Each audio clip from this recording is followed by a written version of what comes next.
Welcome back, everybody, to another week of Travel Talk. I know we missed Travel Talk last week. I was in preparations to attend the National Women's Show with Women's Travel Club last week, or this past weekend. And just so you know, we had a fantastic show up. We got lots of interest in this tour, particularly, actually, the Nashville Music History and Culture Tour. So I'm so excited about that, and I'm so excited to be doing this here today with a special guest, LouAnna from the Nashville Tourism Board. So I'm going to bring LouAnna on, have her say hello, and then we can get into the, details of Nashville. So hello. Hey, good afternoon, everybody. My name is LouAnna. Probably the most Southern name you'll hear in a while, but I'm so excited to be talking with Allie and kind of talking to you all today about my very favorite city. I'm a little bit biased, but my favorite city of Nashville. I've lived here for 16 years now. So I grew up in the eastern part of Tennessee and then moved here to go to college and just fell in love with the city and never made my way back home. So I'm just so excited to talk to y'all about Music City. Mm-hmm. No, I think that you're the perfect person to talk to us about this exciting itinerary. Now, mind you, of course, you are giving us your expertise on the city. I know you don't have anything to do with the makings of the tour itself, but you're here to kind of give us insight on what makes Nashville such an interesting tourism destination, why it's kind of grown and boomed so much in recent years. So I work for Visit Music City. So we sell and market Nashville to visitors. So I've been doing that for almost 10 years now. So pretty well versed in what are the most interesting and fun things to do in Nashville. And I don't think there's a more fun job in the world to do than get to taste, see, smell all the things in your own city. And my job is to learn about all the new and exciting ththings that we have in Nashville. So I'm happy to lend some knowledge to you all and kind of give you those insider tips on our city. Thank you so much. So I just have some, general visuals to kind of pull up as we discuss. So we're going to be going to Nashville from May 17th to the 21st. So it's a short getaway, really great for a girls' trip, mother, daughter, sisters coming along with us, friends. But just about Nashville in May, LouAnna, what just is the weather kind of like? What should we expect in that sense? I know I didn't write that down, but I think it's that's all right. I get this question a lot. So we, typically Nashville, our winters compared to a Canadian winter, our winters are very short. So we, start to get cold about this time of year.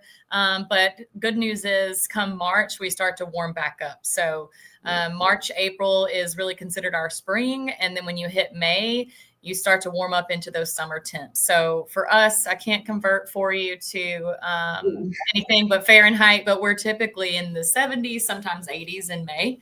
So you'll get some really beautiful rooftop worthy weather. We get a lot of rain in Nashville, but typically in May, those are a quick storm and then they're over with and you're out in kind of that sunny southern humidity. Yeah, that's what I'm looking forward to. Just get me somewhere warm.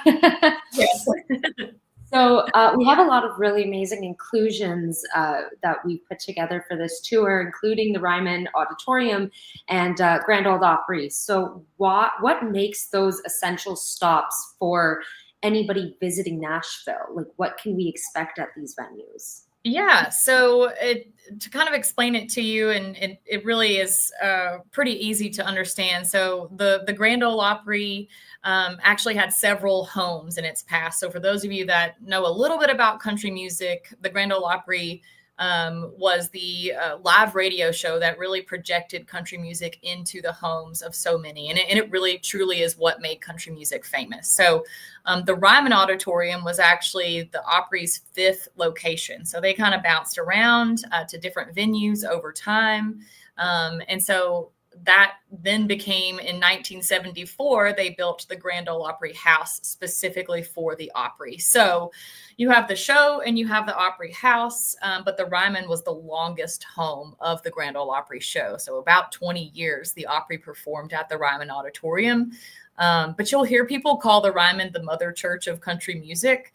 because it actually started as a church. So it was the Union Gospel Tabernacle, and it was opened by a riverboat captain here in Tennessee.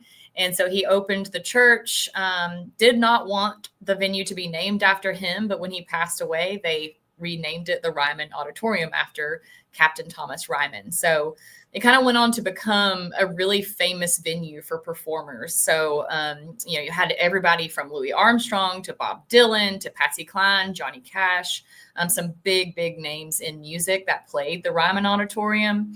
And I pulled this week's too. So Leon Bridges, Luke Grimes, and ZZ Top are all playing in the next few days at the Ryman. So it is a little bit of everything. So when you're here, you can do a guided or a self-guided tour of the Ryman Auditorium. So visitors are able to do either one of those. The Opry House also has tours, as well as the Grand Ole Opry Show that takes place. Yes, we actually, I think for the Opry House, we have included the backstage tour on our itinerary. And then we do have the guided tour of the Ryman Auditorium, which I'm super excited about. This is what I mean, why we named this music, history, and culture, because I feel like these three things are so intertwined with one another when talking about Nashville. When you're looking at other places, it's easy to kind of divide them into sectors, but with Nashville, it's like a braid, right? You take those three things and they go with each other just so beautifully. So that's, the drawing here. Well, and the Ryman is such a good place to really get that. Why is Nashville Nashville? Why is this such an iconic music destination? Because it truly did transform, our music industry, and its history with the Grand Ole Opry just kind of makes it even that more special. But when you're there, you kind of start the tour with a clip called The Soul of Music City, which is amazing. It's a 14-minute clip. It is one of my very favorite things to do and see in Nashville. So definitely do that first, and then they'll take you on the guided tour, but it'll give you this incredible layout of Nashville and its history and all of our great music that's been performed, recorded, and written here. As you know, and I'm taking notes because I am the host for this tour. So I'm getting as much information as I can to kind of maximize the experience for not only myself, but all of the members that are coming alongside with me. So they just, first and foremost, thank you for these little insider tips. Absolutely. And, we like to know what you like to do as a local as well, right? There obviously are the stereotypical standard kind of stuff that you have to do when you go to Nashville, but things like landmarks like Printer's Alley and the other areas we'll explore, that's what we're going to see on the pub crawl. So what kind of historical things should we be looking out for in the night scene in Nashville? So just to kind of give you some frame of reference, so our downtown area, you'll hear about the entertainment district in downtown Nashville. So you've got basically two pockets there. You've got Broadway, which is the street where you see most of the neon lights. Yes, all the pictures. So you see Broadway there, but Printer's Alley is a couple blocks north of Broadway, so an easy walk. But it was actually the first area of nightlife in Nashville. So it has this really cool history to it. And, Prohibition was a huge thing here in the U.S., but especially in Tennessee. So in Printer's Alley, in that business area, a lot of those bars became speakeasies during Prohibition. So when you're doing the pub crawl, you'll kind of see they seem a little bit tucked away, and they truly are in an alley. But, Printer's Alley, we were actually a center for music publishing in the 1800s. So, many people kind of think of Nashville, they think of music and recorded music, but we were a huge music publishing hub. And so that's kind of how it got its name of Printer's Alley. And at one time, there were 2 major newspapers there. There were 10 print shops. It was the very first skyscraper in Tennessee was built in Printer's Alley. And if you look at it now, I think it's like 10 stories tall. So it's nothing crazy. but it was truly like our epicenter for entertainment at the time, and kind of more of a gentleman's area. So there were some night spots, there were some gentlemen's clubs that were there. But you also see some originals that were there at that time that are still in Printers Alley. So definitely Skull's Rainbow Room. That one has an iconic story behind it. And then the Bourbon Street Blues and Boogie Bar, it was also there, and it's still there today. So y'all be able to see some of those original bars and speakeasies. That's what I'm thinking. Like those original ones, I think for people who don't maybe drink as much on this pub crawl, they're going to get a lot more out of it than, just hopping from pub to pub and, having a good time and, drinking. It's more than that. They're going to learn about the history. And like you said, the prohibition was very large in this area. So it's more than the drinking. Yeah, absolutely. Lots of great history, and you'll kind of learn, some of those stories that are hopefully kind of tucked away that you've not heard before. So some really cool stories that you'll hear and see. And it's beautiful. Printers Alley is this photo-esque. You have that great iconic shot of the Printers Alley sign that people love to stand under and take a photo under. So definitely you'll need to do that while you're here and take the Printers Alley shot for sure. We will be taking, they're going with the marketing director, so lots of pictures will be taken. Well, there's also a karaoke bar, so I want to throw that out there. You don't have to drink. You can just sing karaoke. It's one of the only family-friendly places in downtown after a certain time, so it'll be fun. You can see people sing karaoke down there. Definitely looking into that one for sure. Even if not everybody's comfortable, it's like a concert in itself, right? Exactly. So you can just sit and watch. You don't have to participate, but hey, in Nashville, you never know who you're going to see. I think it was several years ago, and I don't remember what year, but Ed Sheeran played a concert here, and then he popped up at a karaoke bar in Nashville. So you never really know who you're going to see. That's amazing. Yeah. Well, it is one of the hubs, right? For those experiences. So fingers crossed. But kind of, as I just spoken about, it's not all about the drinking, but Nashville obviously has a rich history with whiskey, and we've got the Jack Daniel's distillery tour as an inclusion for our members. So what other aspects of the whiskey culture do you think are worth exploring, and kind of why is it such a big deal? Yeah. So, we were the first state to pass a prohibition law, which is insane. And we also kept our prohibition in place even after it was nationally taken away for about 4 additional years. So very strict laws here in Tennessee when it comes to drinking, and still even today, some stricter laws. But, Jack Daniel's, it's 90 minutes south of us. Please don't tell anybody I said this, but I don't love whiskey. It's not my favorite. My husband is a big whiskey fan. So those of you on the call that don't love whiskey, let me tell you that the Jack Daniel's tour is awesome, even if you don't taste the flight. The history of Jack Daniel's is amazing, but in addition to that, it's a beautiful drive down there. You're truly getting into the Tennessee countryside. And you'll see coming in, there's lots of cow pastures. They'll tell you at Jack Daniel's that a lot of the mash that they can't use after they kind of discard it from distilling the whiskey, they use that to feed the local cattle that are there. So very sustainable, really interesting process to where Lynchburg and the Jack Daniel's distillery, they give back to their community quite a bit. But, exploring Jack Daniel's, that's definitely at the top of so many lists because it is that iconic name. But Tennessee's whiskey has deep, deep roots. And there are a couple of other places here for kind of learning, or even if you're at a restaurant or a bar and tasting some of that local Tennessee whiskey. One of the newer distilleries that's on the, kind of the radar right now, they've been around since the 1800s as well, but they just opened their distillery in Shelbyville, Tennessee, but it's called Uncle Nearest. So I don't know if you've seen that in Canada or if you've seen it anywhere, but definitely when you get here, if you see it at a bar, give it a try. But the gentleman who was the distiller who taught Jack Daniel's everything was called Nathan Nearest Green. and he was a former African-American enslaved gentleman who lived in Lynchburg, Tennessee, and taught Jack Daniels everything that he knew about distilling whiskey. So now they have their own distillery. You can actually go and visit near a screen and kind of learn the story. But he was the very first African-American master distiller, which is really cool.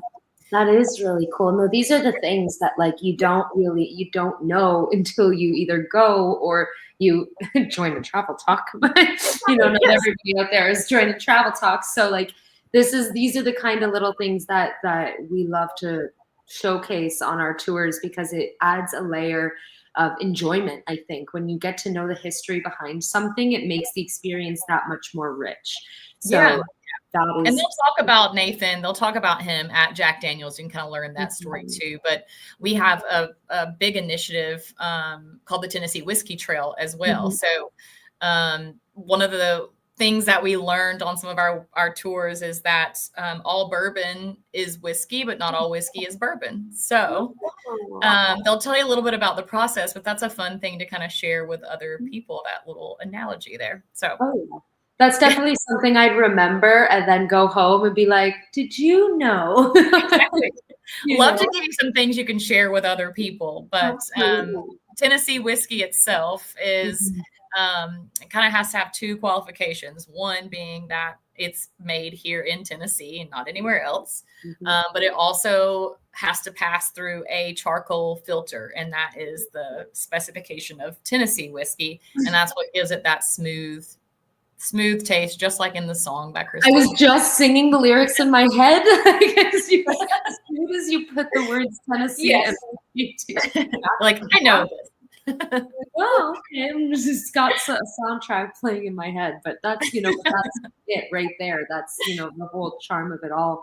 That it is so well known that to the point where I can hear it in half the song. There you go. But obviously, like, it's not all about the whiskey and the drinking. Like, Nashville has a really big food scene. And I have to be honest with you, the only thing that was coming up when I searched in Nashville food or any pictures, this is what I got. Yes. Aside from the pickles, I'm loving what I'm seeing. Yes. I'm a pickle girl. But can you obviously talk to us about the fried chicken and other kind of food that makes Nashville kind of what it is in the food? So funny enough, last time that I was in Canada, I took photos of every menu that listed Nashville hot chicken just for fun, because I saw it everywhere. So we do have a couple of iconic foods that we claim and made famous here in Nashville. One of those being Nashville hot chicken. So the traditional way to eat Nashville hot chicken is it's a dry spice batter. So it isn't wet like a buffalo wing. It's a dry, hot, fried piece of chicken, typically on the bone. However, there are variations that you'll see. There's hot chicken sandwiches. I love the hot chicken tenders because then you can dip. Long story short, hot chicken, it was originated by the Prince family here in Nashville. And we actually have a really cool hot chicken video that explains the history of it that I can send for you to share. They tell the story way better than I do, but essentially the Prince family, they created it based off of kind of a revenge story. So the girlfriend of Mr. Prince, he had kind of been out on the town, got home, demanded some food. So she put every spice that she could find in the cabinet into this batter and deep fried it, served it to him, and he fell in love with it. And then they opened Prince's Hot Chicken. Wow. So that was the original one. That came back to bite her, I think. I mean, I don't think she knew that it was going to become popular and he was going to love it. She thought she was going to light him on fire. Yep. So they have a location inside of Assembly Food Hall. So they used to have a brick and mortar. They don't anymore. So downtown, you can get Prince's Hot Chicken. But one of the other more popular ones is Hattie B's Hot Chicken, which they've got multiple locations as well. I will say, hot tip here, the spice level is definitely on another scale. So if you like spicy food, go with medium. If you don't like spicy food, maybe don't eat it at all. It's very spicy. That's me. I can't handle like the slightest. It burns and I'm sweating and I'm red and I will cry. Like, those reactions on that Hot Wings show. Oh, yes. And then they start immediately crying. That's me on level 1. So I don't think. So you need to do the Southern fried. They do have a variation that has no spice whatsoever, which I do sometimes. But typically I'm a mild girl. Yeah. That's even a little bit spicy, but definitely hot chicken.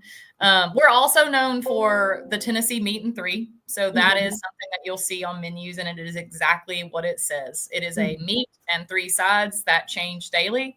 So you might see somewhere that has, today our meat is pulled pork and fried chicken. So you pick one and then you pick the sides to go along with it. So we kind of established the Tennessee meat and 3 here in Nashville. Ooh. Really good Southern food. Typically, those traditional sides like mashed potatoes, mac and cheese, green beans. But we also do some pretty good collard greens here. If you've never tried those, Tennessee, Nashville's the place to try collard greens for sure, and barbecue. Good to know. Yeah, because I feel like, anytime you just like look up, food to know in Nashville, it's all I'm getting is about your chicken, and that's to be expected. But there's obviously so much more. There's so much. Yes. Right. I think on one of the tips that I tell people is wear your stretchy pants, because if you don't bring your stretchy jeans, it's going to be hard for you by day 2 or 3. So there's a lot of good food here. So definitely prepare for that. That's amazing. And obviously, like we're going to do what's called a secret food tour, and that's a walking tour, I believe. So would you have just about footwear? Like, would you recommend, runners, like all the way kind of like secure footwear? What's the terrain like? It's, we're not like European style where there's tons of cobblestone or anything like that. So, you'll see lots of visitors wearing their cowboy boots, which you're welcome to sport. But typically, some sort of tennis shoe is totally fine. It's generally, you're doing some walking, but it's nothing crazy. Footwear wise, and then just, check the weather, make sure that it's not raining that day, or make sure, the temperatures are normal, but yeah, I mean, I'd definitely say tennis shoes, and we're a really casual city. So and in the nighttime, go ahead. It gets cooler, in the nighttime, like a jacket is preferred, or do you think around May you'll be in that sweet summer spot? Where I think around May you'll be fine. Out like gardeners that are here in Tennessee, we wait until the first week of May to plant, because there's no more freezing after that. So you should be okay. Okay, perfect. Thank you. It's just, I ask the questions I just know I'm going to get asked. Yes. So that I have a good reference point. Yes, and I'm always here. If you get more questions that you need to ask, I'm happy to try to answer those for you. And hopefully I'll wish some good weather for you all when you're here. It's the one thing about travel that, well, not the one thing, but it's one of the things that we can't control. Yes. And unfortunately, I wish we could, because it's like one of the most important factors. We try not to let it ruin, a trip, whether it's rain or shine. So I think, I'm manifesting for us. I could have this chicken on the screen all day and just tell you. So I'm going to move forward from this slide. I just kind of got some fun little pictures off the internet here. But so I kind of just want to circle back into the music scene of Nashville, because as we said, there is country music, but there's so much more than that. So what do you guys have any like specific like venues or events even that cater to the different types of music like that Nashville has to offer, or anything of that sort? Yeah. So, country music is definitely what made us famous. We talked about the Opry earlier, and that projection of the radio show into people's homes, that was country music. And so that definitely made us famous. But, when you look at the map of the United States, one of the reasons that we truly became Music City is our location geographically to New York and Los Angeles. So, what most people are, I think one of the things when people arrive and they're a little bit surprised is that there are so many genres of music that are written and recorded here in Nashville that are not country. So, even when you see the picture of the stage on Broadway right there, you see all the people, when you're walking down Broadway, There's no cover charge. You can go in and out of the venues all night long. And we really like to emphasize we are the live music capital of the world. So you are seeing live music almost 24 hours a day, 365 days a year. It's pretty insane. You step off of the airplane, you hear live music, but it's not always country. So, you can walk down, you're always finding rock, bluegrass, jazz. There's a little bit of everything here. But we're also in Nashville. We're home to the Gospel Music Association, the Country Music Association, and the Americana Music Association. So you've got big associations here that aren't country as well. And one of the cool stories I like to tell is that we're the largest songwriting community in the world lives in Nashville. So, as much as we record and you see live music, we're writing just as much of that music with professional songwriters here in the town. And so you'll see a lot of what we call writers' rounds. And if you've ever heard of the Bluebird Cafe, which is probably our most famous, it is a writers' round style venue. So what that means is you may have 2 or 3 different songwriters together, and they typically know each other. So one songwriter is in charge of arranging it. They'll call their friend, they'll call the other friend, and they'll do a writers' round where they actually go in a round, and one will start with a song that they wrote, and they'll kind of tell the story behind why they wrote that song, which is a really cool inside view, because most of the time the songs that you think of and you hear as love songs weren't actually about a woman or a man. They were about someone's dog, or they were about something totally different. One of the really cool stories that was talked about here in Nashville was the gentleman who wrote Don't Stop Believin' for Journey. He actually wrote that song because he was a broke songwriter trying to make it. Oh, wow. And he called his dad for money again, like for the 5th or 6th time, and asked his dad for money. And his dad said, whatever you do, don't stop believing. And that gave them the idea for that song that Journey went on to make really famous. So, that's what you'll find unique to Nashville is those songwriters rounds. Bluebird is definitely the most famous name, but the Listening Room Cafe is another great opportunity. You'll see some of those at City Winery, or even around the city, you'll see writers rounds at 3rd and Lindsley. Just several of our independent music venues that really showcase like the talented writers. One of the other stories I wanted to tell you, just so it kind of talks about other genres, but when Harry Styles was off tour, he actually had a writers round. He had a write that was scheduled here in Nashville with some songwriters. And so they actually wrote Watermelon Sugar here in Nashville, which is really cool.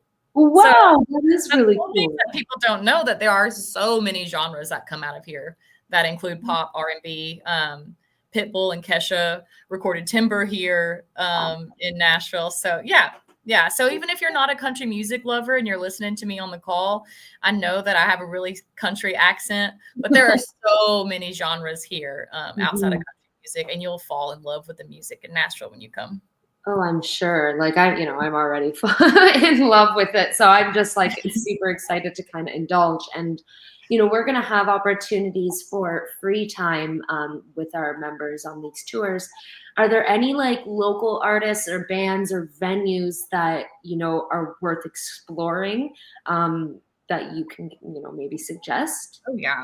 I mean, we have over 180 live music venues in Nashville. So if there's always an opportunity to find something that you love. We talked about Broadway earlier. So, that's where you'll find the most concentrated area of live music venues, all walkable from each other. Like I said earlier, there's no cover charge, so you can go in and out. So say, you go to one venue and you don't really love that band, well, you can go to their 2nd floor and you can hear a band on the 2nd floor or the rooftop. And if you don't like any of those, you can leave and go to the next one. So there's a lot of opportunity to find the music that you love and the place that you want to celebrate the rest of the night. But I definitely have favorites too. So on Broadway, Robert's Western World, it's one of those iconic venues. It's close to Tootsie's, which is probably the most iconic Broadway honky tonk and bar.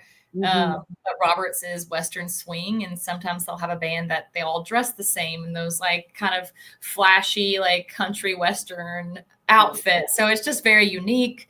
They have a special that they serve at Roberts that some of the musicians will tell you that they swear by, which is a fried bologna sandwich and a PBR that you can still get at their bar and eat late at night. But outside of Broadway, Listening Room Cafe, it's downtown as well. They do have typically 2 seatings for the listening room, so a 6 p.m. and an 8:30. So people go and have dinner and listen to a writer's rounds. They kind of change every night depending on, it could be many times I've seen an all-female show that's taken place there with all-female writers. And so it's really unique in that I love the kind of that inside view to Nashville's music industry. But, Marathon Music Works, another incredible venue that we have. Third and Lindsley, we mentioned that one earlier. And then in the middle of one of our downtown neighborhoods is the Station Inn, which is really known for its bluegrass, and Vince Gill and his band have played there many, many times on Monday nights. So lots of great iconic venues for sure. Yeah. Speaking of, I just had this picture, here. Just after we had already discussed it, I thought, why not throw in another one? But just, kind of giving the visuals to everything we're talking about.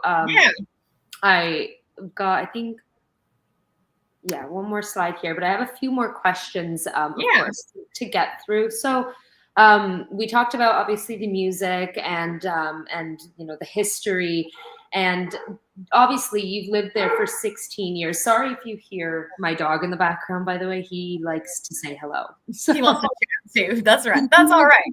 He wants to come with us, right? What's wrong with that? Right. Bring him on. We love dogs here in Nashville. Oh, yeah, I imagine. But kind of getting into the cultural side of things, as you've lived there for a significant amount of time. So what are some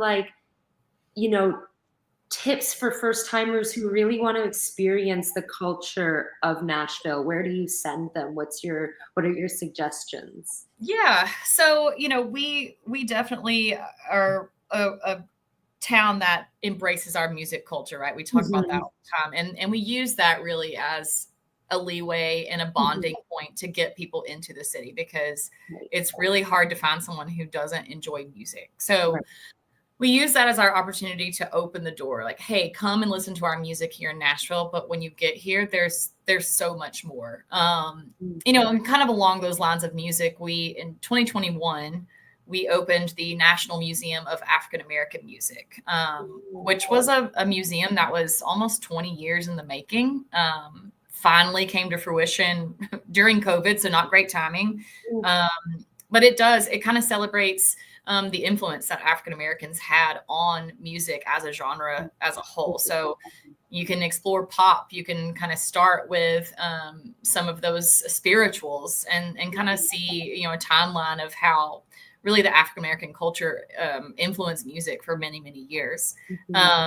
But we also have some great cultural sites as well. So, historic homes, Tennessee is home to 3 presidents. And actually 2 of those presidential homes are in Middle Tennessee. So we have the Hermitage, which is about 20 minutes outside of Nashville, which was Andrew Jackson's homestead. We also have Belle Meade, which is a historic site as well. And they were a thoroughbred horse farm for many, many years. But we really, what I try to tell people and kind of my favorite way to explain Nashville is that we are a very artistic culture, but we're very authentic and very welcoming. And the way to see that best is to get yourself into some of our neighborhoods.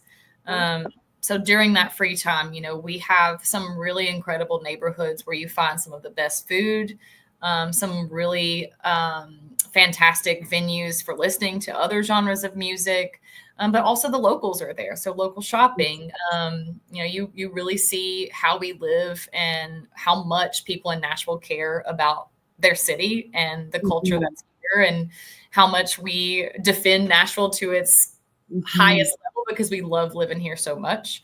And you'll really get a good glimpse of what our culture is like.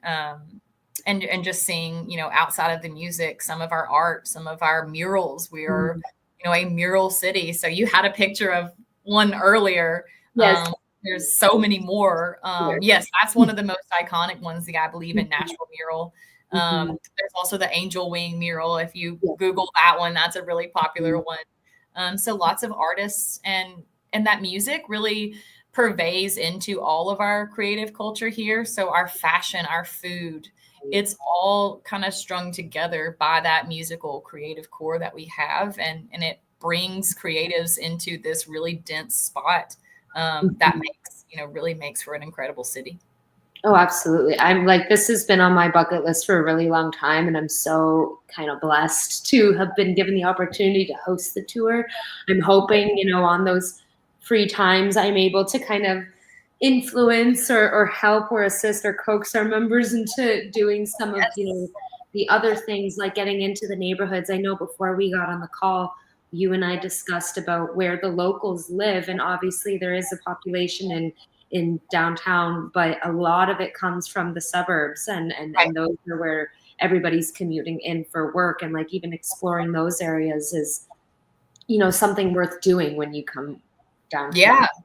Yeah. I mean, you've got some, East Nashville, and we won't talk about where all the celebrities live, but they're kind of immersed between. Some of them are out in the country, some are in East Nashville. Very few downtown, but that's because they have to come and work downtown, so they don't want to live where they work. But yeah, I mean, our communities, I would say most notable, Germantown, East Nashville, 12 South. That's where you can find just some incredible food and the locals there. And those are neighborhoods that are just on the outskirts of downtown. So, you think about other major cities, but, Germantown is less than 2 miles from downtown. So we're a very close-knit city, easily walkable, but everything's really close together here. Easy to get around. And I think, as I said to you before we started today, that in our tour, we've included the Sprinter van transportation as how we'll get around, because I know there's not a lot of public transport there. So like you said, mostly people getting around by owning a car or,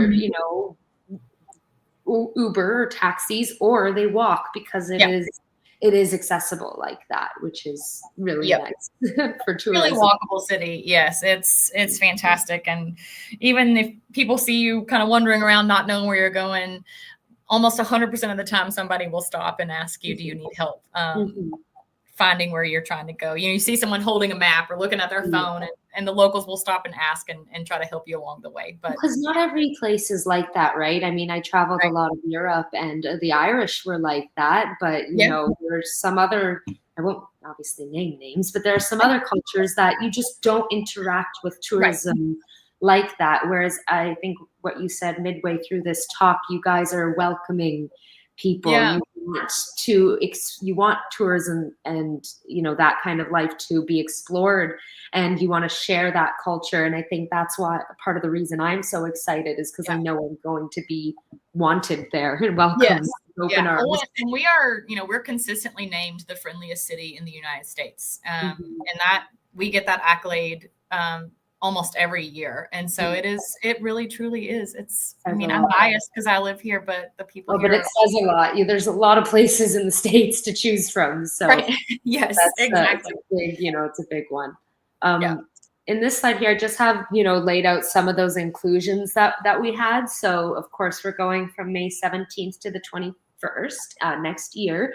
So we're doing 4 nights Superior first class accommodation. So that would be the Gaylord Opryland, the resort. So just to kind of mention that, LouAnna, what kind of accommodation should our guests expect at the Gaylord? Gaylord is absolutely stunning. So it is the flagship Gaylord property. So the one that we have here in Nashville is the largest of all the Gaylord properties. It's almost 3,000 guest rooms. They have acres upon acres of beautiful indoor gardens, and they always say it's 72 degrees year round inside the Gaylord. So it's stunning. They have different rooms, different viewpoints, different gardens that the rooms might be within, but they were really, the jump start to Nashville's tourism. Before downtown really made a name for itself, and before it was, this music hub in the downtown core, Gaylord and the Opryland was really what drew visitors here. And so, when you're in the Gaylord Opryland area, it's about 15 or so minutes from downtown, but it's located right next to the Grand Ole Opry House. You're located next to Tennessee's largest outlet mall, which is Opry Mills. And then the Showboat is also in that area. So there's a whole kind of other part of Nashville that's called Music Valley Opryland. But Gaylord's one of my very favorite places to stay.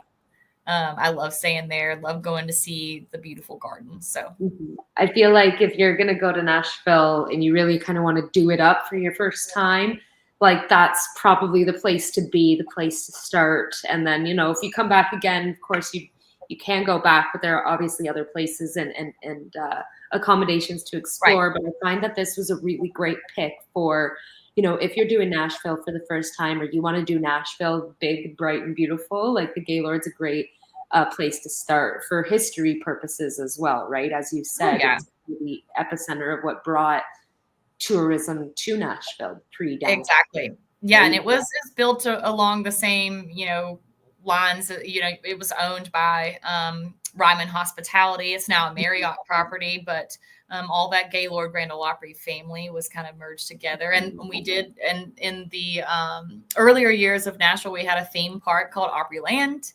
And that's where it gets its name.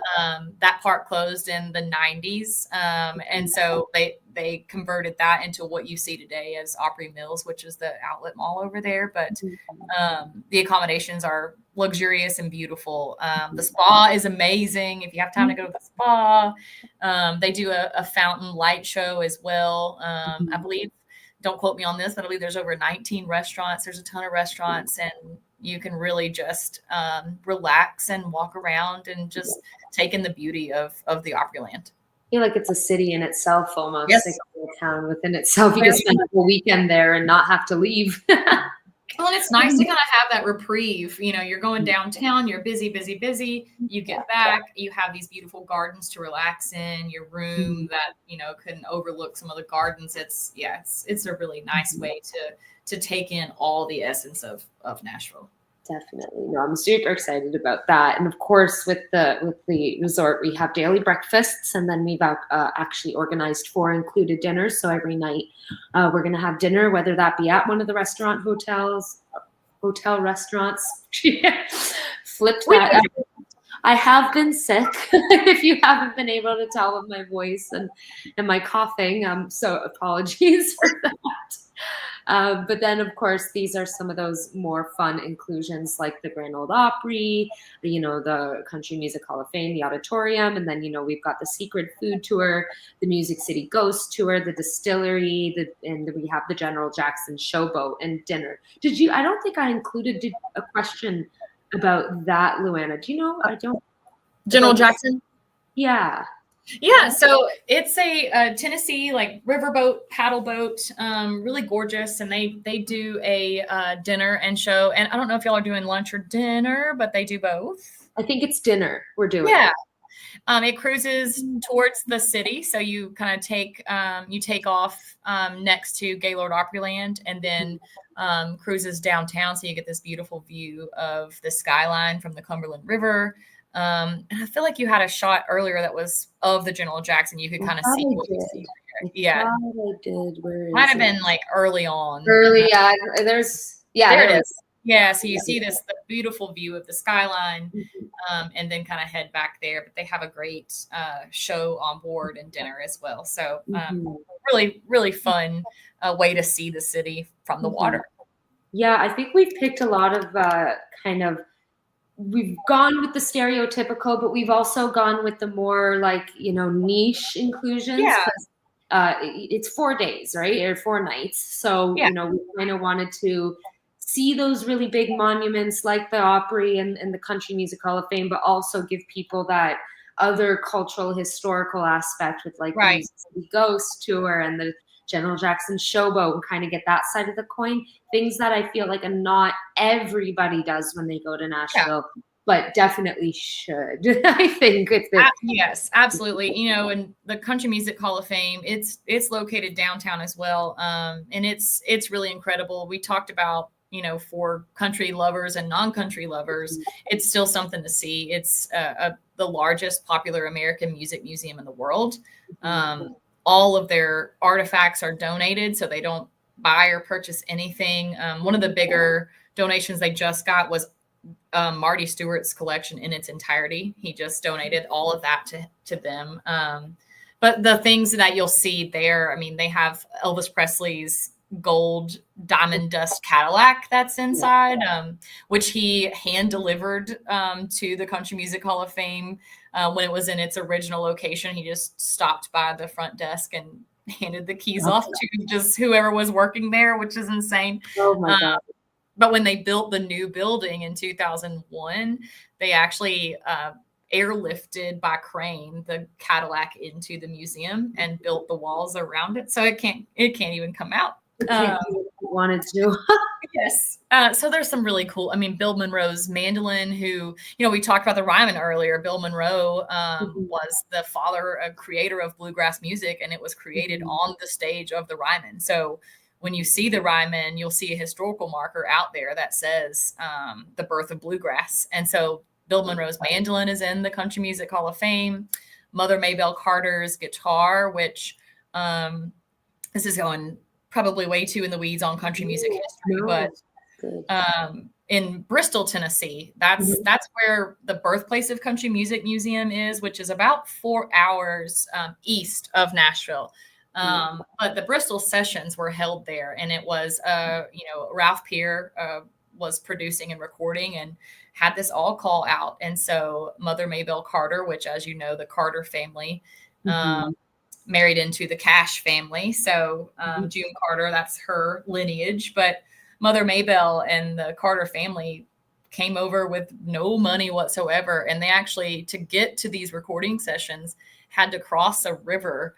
And she held the guitar over her head as they crossed this river to make it to these recording sessions, to try and become, you know, famous. And so it happened. But that guitar is also in the Country Music Hall of Fame. And that story gives me goosebumps, because it's like how much these people wanted to share their music. And, you know, Will the Circle Be Unbroken was a Carter family song. And that is kind of the anthem of the Country Music Hall of Fame. So you'll see the notes around that rotunda that you showed in the picture that actually plays Will the Circle Be Unbroken. It's really cool.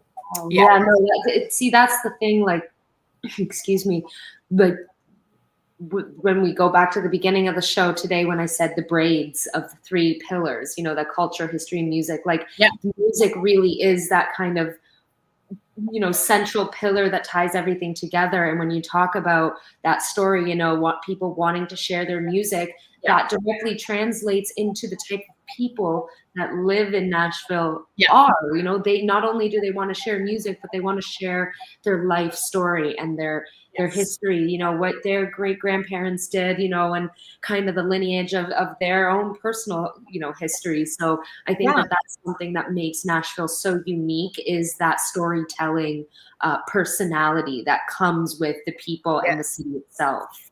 Well, and we are a city of badass women, right? I mean, you think about like our history and Mother Maybelle, but you also have Dolly Parton, who was like iconic in especially her day and time, where she was one of the only artists who told Elvis, no, you can't record my song, right? So, you know, think about that. Like, what we're dealing with today is nothing compared to what women dealt with in the day. And you think of, you know, Loretta Lynn, she was a pioneer and actually, you know, released some songs that were kind of, they didn't want to play on radio, right? So, you know, I think there's a synergy between, you know, your travel club and bringing women to a city where women have ruled in Nashville for a long, long time. And at one point in our history, I know I can't get it completely right, but, you know, the CEO or the person that was leading the Country Music Foundation and some of those iconic industry industries here in Nashville were all women leaders at one point in time. So I'll try to find that information and send it to you. It is really, it really does kind of make you feel like, okay, this is where our tours, this is where we should go and really see like how much women actually influenced our culture here. And in Tennessee too, we were the final state to vote for women's right to vote here in the United States. So we were the state that pushed that through, and it was, really cool stuff. So we had a big celebration when that anniversary came about for the amendment. But Oh, I'd imagine. Yeah, we talk a lot about with the Women's Travel Club, not just seeing the destination, but being immersed in it. And when you bring a group of women there, like-minded women who, you know, we're all there to be together and to empower each other and to push each other forward, and like coming to a place like Nashville, Tennessee at all just makes that whole experience so much easier to do because it's already set up in the forefront, you know, by the women that came before. And, you know, we could, you know, it goes into that historical component.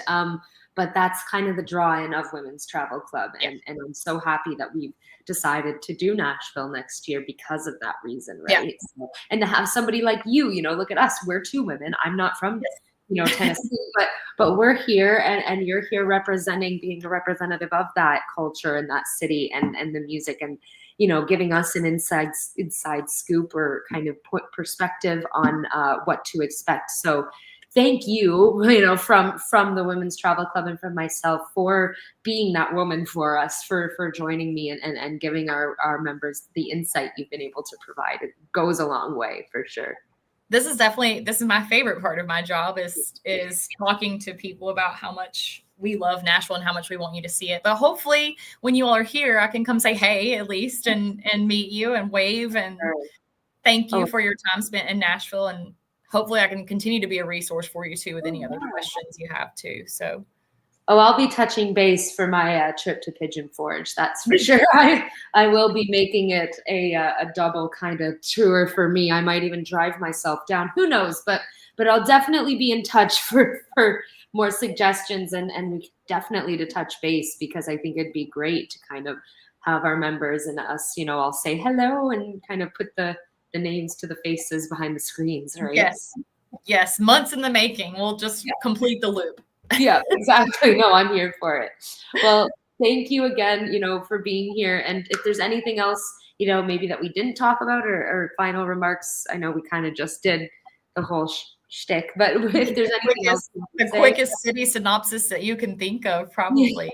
No, you all have an amazing itinerary. You know, you do have to see those iconic places. I mean, as a first timer into Nashville, you know, what you've got on your itinerary is incredible. And you've done the due diligence of kind of figuring out what it is your audience needs and wants to see. So I think you all have a great time here in Music City. And I encourage you to become one with the culture here. It's, you know, a lot of people move to Nashville every single day because they feel like they belong. And that's what was one of the things that drew me to our city when I moved here. Was I always felt like I belonged, and that, you know, this is my home. This is where I live. And you kind of feel like that when you step foot here. You automatically become a local, which is an amazing feeling to have. So yes, definitely bring your stretchy pants. That's my other recommendation for you. You'll eat really good foods and you'll hear really good music. And, you know, one of the things that I always love to say too is tip the band. You know, we thankfully in our venues do typically pay the bands, but there's, you know, more that can be done. They are just incredible musicians that are truly out here trying to make it and struggling, and you're going to be blown away by the talent that you see. So show them some love, be good to them when you're here, because that's a hard job to sing every single day, but that's their passion. And they want to share, like you said, they want to share their music, but they want to share part of themselves with each and every one of you. So treat them well, show them love, clap for them, and just have the best time.